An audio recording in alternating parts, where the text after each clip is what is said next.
Welcome back, practicing leaders. Today we'll be talking about the art of how do you convince people to change. In this video, we're going to take some time to share powerful techniques to help you drive business success by influencing individuals to embrace change versus fight it. This is the Practicing Leader podcast. I'm your host, Parul Bhargava, and let's discuss. Change is inevitable. You know the old saying, the only constant is change. Whether you're adopting new technology, taking care of a new process, revamping a workflow, convincing people to change their day-to-day routines can be quite a challenge. But you know what? Fear not.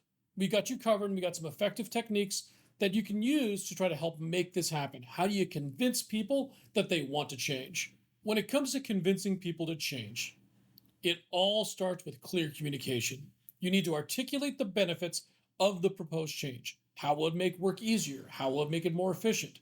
How does it improve overall performance? How does it decrease customer dissent? Or how does it increase employee satisfaction? Show them how this change that you're proposing aligns with both their professional as well as their personal goals. Whenever anybody brings up change, it will often trigger either concerns or objections. And this is where it's important to address them head on. Don't try to sweep them under the rug. Don't try to bypass them. Take the time to listen actively to each individual's perspectives, as well as empathize with their worries. Provide a detailed accounting of what you're going to do, what information can you provide, and evidence of how this set of steps will alleviate their concerns. Help them see the value in the change and how it will mitigate potential risks. Success stories are a powerful tool when it comes to convincing hesitant individuals.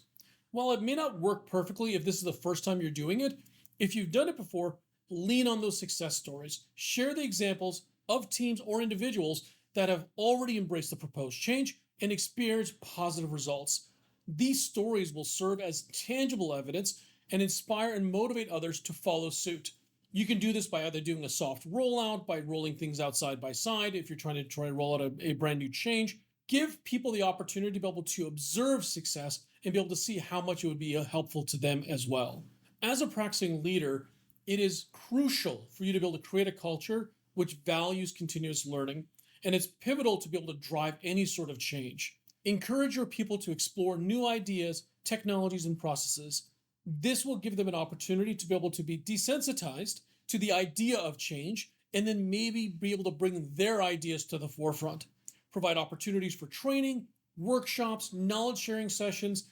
Do whatever you can to be able to make it as easy for people to be able to learn and ask questions and be curious.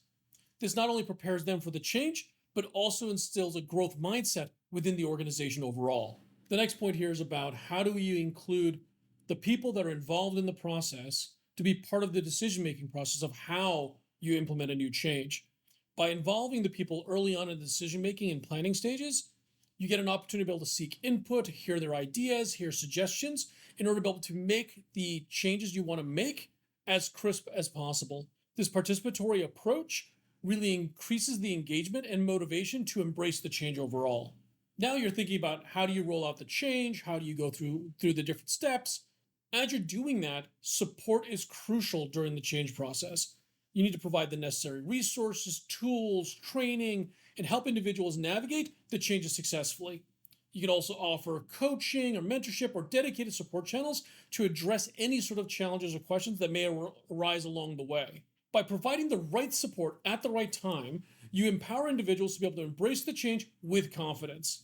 Whether it be, hey, I'm going to set up an email alias, or I'm going to set up a Q&A session for every day the change is going to be rolled out, or whether or not you have dedicated time where you actually review things with individuals and say, hey, this process change is coming.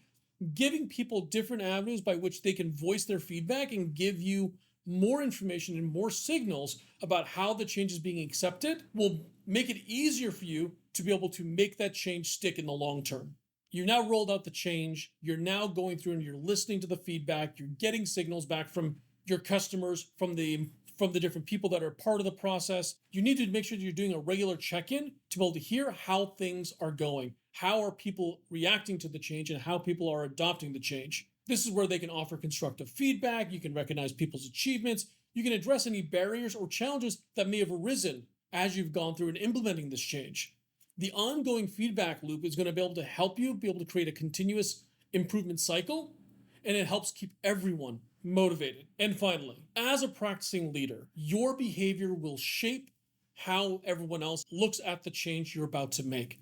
It has a significant impact on others. So what you need to do is lead by example, show enthusiasm, show support, and make sure that you yourself are embracing the change. When individuals witness you having a positive attitude towards this and dedication to it, it will inspire them to follow suit. And there you have it. Convincing people to change their day-to-day routines in a business setting requires thoughtful and strategic approaches. By communicating the benefits, addressing concerns, providing support, you can drive successful business changes wherever you may be. Remember, these changes will take time.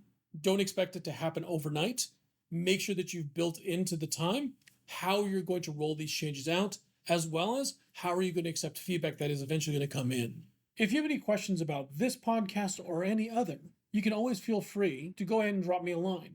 You can go ahead and give me a call at 206-651-4312 and leave a message. Or alternatively, you can send me an email at questions@thepracticingleader.com. I'll go ahead and weave it into whatever conversation we have in the next podcast and make sure that your question gets answered. This has been the Practicing Leader Podcast. My name is Parul Bhargava, and I'll talk to you next week.